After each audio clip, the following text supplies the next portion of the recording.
बिस्मिल्लाहिर्रहमानिर्रहीम। अस्सलाम वालेकुम। Welcome to my YouTube channel. मेरे चैनल पस पर्दा में आपको खुश आमदीद। हाजिर खिदमत हूँ एक नई कहानी के साथ। फ्रांसिस बर्नियर पेशे के लिहाज से डॉक्टर था। ये फ्रांस का रहने वाला था। ये 1658 में हिंदुस्तान आया और 1670 तक 12 साल हिंदुस्तान में रहा। ये शाहजहाँ के दौर के आखिरी दिन थे। बर्नियर तिब्बी माहिर था, चुनाचे ये मुख्तलिफ अमराज से होता हुआ शाही ख़ानदान तक पहुँच गया। उसे मुग़ल दरबार, शाही ख़ानदान, हरमसरा और मुग़ल शहज़ादों और शहज़ादियों को करीब से देखने का मौका मिला। बर्नियर ने शाहजहां को अपनी नज़रों के सामने बेख्तियार होते हुए और अपने साहिबजादे औरंगज़ेब आलमगीर के हाथों कैद होते देखा। उसने औरंगज़ेब आलमगीर की अपने तीनों भाइयों दारा शिकवा, सुल्तान शुजा और मुराद बख्श से जंगें भी देखीं और बादशाह के हाथों भाइयों और उनके ख़ानदानों को कत्ल होते भी देखा। उसने दारुल शिकवा को गिरफ्तार होकर आगरा आते और भाई के सामने पेश होते भी देखा और उसे औरंगज़ेब आलमगीर के साथ लाहौर, बम्बर और कश्मीर की सियाहत का मौका भी मिला। फ्रांसिस बर्नियर ने वापस जाकर हिंदुस्तान के बारे में सफ़रनामा तहरीर किया। यह सफ़रनामा 1671 में पेरिस में शाया हुआ। ये बाद अज़ां अंग्रेज़ी ज़बान में तर्जमा हुआ, बरतानिया में छपा और उसके बाद आउट ऑफ प्रिंट हो गया। मुझे चंद दिन कबल फ्रांसिस बर्नियर का ये सफ़रनामा पढ़ने का मौका मिला। मैं ये किताब पढ़कर वर्ताए हैरत में चला गया, क्योंकि फ्रांसिस बर्नियर ने 1660 में जो हिंदुस्तान, जो कि मौजूदा पाकिस्तान देखा था, वो आज तक उसी स्पिरिट और उसी कल्चर के साथ कायम है। हमने 350 बरसों में कुछ नहीं सीखा। फ्रांसिस बर्नियर ने हिंदुस्तान के बारे में जगह जगह हैरत का इजहार किया। उसका कहना था कि हिंदुस्तान में दरमियाना तबका यानी कि मिडल क्लास सिरे से मौजूद ही नहीं। मुल्क में उमरा हैं या फिर इंतहाई गरीब लोग। उमरा महलों में रहते हैं, उनके घरों में बाग भी हैं, फवारे भी, सवारियां भी और दर्जन दर्जन नौकर चाकर भी, जबकि गरीब झोपड़ियों में रहते हैं और उनके पास एक वक्त का खाना तक नहीं होता। वो कहता है हिंदुस्तान में खुशामद का दौर दौरा है। बादशाह सलामत वज़रा, गवर्नर्स और सरकारी एहलकार 2-2 घंटे खुशामद कराते हैं। दरबार में रोज़ाना सलाम का सिलसिला चलता है और घंटों जारी रहता है। लोगों को खुशामद की इस कदर आदत पड़ चुकी है कि ये मेरे पास इलाज के लिए आते हैं तो मुझे सुकरात, बुकरात और अरस्तुज़मा और आज का अबू अली सीना करार देते हैं और उसके बाद नब्ज़ के लिए अपना हाथ आगे बढ़ाते हैं। बादशाह सलामत दरबार में जब भी मुंह खोलते हैं तो दरबारी करामत करामत का विरद शुरू कर देते हैं। लोग जेबों में अर्जियां लेकर घूमते हैं और उन्हें जहां कोई साहिब हैसियत शख्स दिखाई देता है, ये अपनी अर्जी उसके सामने रख देते हैं और वो जब तक उसकी अर्जी पर हुक्म जारी नहीं करता, साइल वहां से टलने का नाम नहीं लेता। बाजार बेतरतीब और गंदे हैं। आपको एक दुकान से पश्मीना, कमखाब, रेशम और जरी का कपड़ा मिलेगा और साथ की दुकान पर तेल, घी, आटा और शक्कर बिक रही होगी। आपको किताबों और जूतों की दुकानें भी साथ साथ मिलेंगी। हर दुकान का अपना नर्ख होता है और भाव ताव के दौरान अक्सर औकात गाहक और दुकानदार एक दूसरे से उलझ पड़ते हैं। शहरों में हलवाइयों की दुकानों की बहुतात है, मगर आपको दुकानों पर गंदगी, मक्खियाँ, मच्छर, बिल्लियाँ और कुत्ते दिखाई देते हैं। आपको हिंदुस्तान भर में अच्छा गोश्त नहीं मिलता। कसाई बीमार और करीबुल मर्ग जानवर ज़बह कर देते हैं। ये लोगों को गधे और कुत्ते का गोश्त भी खिला देते हैं। होटलों का खाना इंतहाई नाकस और मुज़र सेहत होता है, लिहाजा लोग रेस्तोरानों के बजाय घर पर खाना खाना पसंद करते हैं।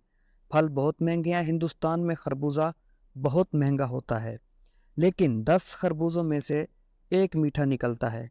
सरदा बहुत महंगा है। मैंने ₹4.25 का सरदा खरीदता हूँ। मुल्क में शराब पर पाबंदी है, लेकिन छुप कर सब पीते हैं।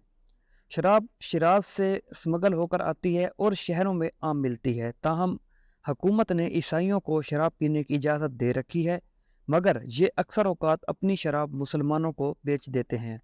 मुल्क भर में ज्योतिषियों की भरमार है। ये दरियां बिछाकर रास्तों में बैठ जाते हैं और लोग उनके गिर्द घेरा डाल लेते हैं। मुल्क में पीने का साफ पानी नहीं मिलता, चुनाचे उमरा ऊंट पर पानी लाद कर सफ़र के लिए निकलते हैं। हिंदुस्तान की मिट्टी ज़रखेज़ है, लेकिन ज़राअत के तरीके कदीम और फरसूदा हैं, चुनाचे किसान पूरी पैदावार हासिल नहीं कर पाते। हिंदुस्तान की ज़्यादातर ज़मीनें बंजर पड़ी हैं। लोग नहरों और नालियों की मुरम्मत नहीं करते। چھوٹے کسان یہ سمجھتے ہیں کہ اس سے جاگیرداروں کو فائدہ ہوگا، اور جاگیردار سوچتے ہیں بھل صفائی پر پیسے ہمارے لگیں گے مگر فائدہ چھوٹے کسان اٹھائیں گے، لہذا یوں پانی ضائع ہو جاتا ہے۔ لاہور کے مضافات میں ہر سال سیلاب آتا ہے اور سینکڑوں لوگوں کی ہزاروں املاک بہا لے جاتا ہے، لیکن لوگ سیلاب کی روک تھام کا کوئی بندوبست نہیں کرتے، چنانچہ اگلے سال دوبارہ تباہی دیکھتے ہیں۔ فرانسس برنر نے ہندوستان کے لوگوں کے بارے میں لکھا کہ یہ کاریگر ہیں لیکن کاریگری کو صنعت کا درجہ نہیں دے پاتے، لہذا فنکار ہونے کے باوجود بھوکے مرتے ہیں۔ یہ فنکاری کو کارخانے کی شکل دے لیں تو خوشحال ہو جائیں اور دوسرے لوگوں کی مالی ضروریات بھی پوری ہو جائیں۔ ہندوستان کے لوگ روپے کو کاروبار میں نہیں لگاتے، یہ رقم چھپا کر رکھتے ہیں۔ عوام زیورات کے خبط میں مبتلا ہیں، لوگ بھوکے مر جائیں گے لیکن اپنی عورتوں کو زیورات ضرور پہنائیں گے۔ ملک کا نصاب تعلیم انتہائی ناقص ہے، یہ بچوں کو صرف زبان سکھاتا ہے، ان کی اہلیت میں اضافہ نہیں کرتا۔ خود اورنگزیب نے میرے سامنے اعتراف کیا، میں نے اپنا بچپن کا زیادہ تر وقت عربی زبان سیکھنے میں ضائع کر دیا۔ یہ لوگ فاقوں کو بیماریوں کا علاج سمجھتے ہیں، چنانچہ بخار میں فاقے شروع کر دیتے ہیں۔ ملک میں رشوت عام ہے، آپ کو دستاویزات پر سرکاری مہر لگوانے کے لیے حکومت کو رشوت دینا پڑتی ہے۔ صوبے داروں کے پاس وسیع اختیارات ہیں، یہ بیک وقت صوبے دار بھی ہوتے ہیں، خزانچی بھی، وکیل بھی، جج بھی، پارلیمنٹ بھی اور جیلر بھی۔ سرکاری اہلکار دونوں ہاتھوں سے دولت لوٹاتے ہیں۔ بادشاہ نے اپنے لیے 3,184 روپے کا 1660 میں تخت بنوایا۔ سرکاری عہدیدار پروٹوکول کے ساتھ گھروں سے نکلتے ہیں، یہ ہاتھیوں پر سوار ہو کر باہر آتے ہیں، ان کے آگے سپاہی چلتے ہیں، ان سے آگے مشکی راستے میں چھڑکاؤ کرتے ہیں۔ ملازموں کا پورا دستہ مور جھل اٹھا کر رئیس اعظم کو ہوا دیتا ہے، اور ایک دو ملازم گلدان اٹھا کر صاحب کے ساتھ چلتے ہیں۔ یہ لوگ گھر بہت فضول بناتے ہیں، ان کے گھر گرمیوں میں گرمی اور حبس سے دوزخ بن جاتے ہیں، اور سردیوں میں سردی سے برف کے غار۔ بادشاہ عمرہ سیر کے لیے نکلتے ہیں تو 6,000 مزدور ان کا سامان اٹھاتے ہیں۔ ہندوستان کی اشرافیہ طوائفوں کی بہت دل دادا ہے، ملک کے تمام چھوٹے بڑے شہروں میں طوائفوں کے کوٹھے ہیں، اور عمرہ اپنی دولت کا بڑا حصہ ان پر نچھاور کر دیتے ہیں۔ طوائفیں شاہی خاندان کی تقریبات میں بلوائی جاتی ہیں اور دربار سے وابستہ لوگ ان کا رقص دیکھتے ہیں۔ وزراء صبح اور شام 2 مرتبہ بادشاہ کے سامنے حاضر ہوتے ہیں۔ بادشاہ کے حضور حاضری نہ دینے والے وزراء عہدے سے فارغ کر دیے جاتے ہیں۔ ہندوستان میں گرد غبار، گندگی، بو اور بے ترتیبی انتہا کو چھو رہی ہے اور جرائم عام ہے۔ مجرم اول تو پکڑے نہیں جاتے، اور اگر پکڑ لیے جائیں تو یہ سفارش یا رشوت کے ذریعے چھوٹ جاتے ہیں۔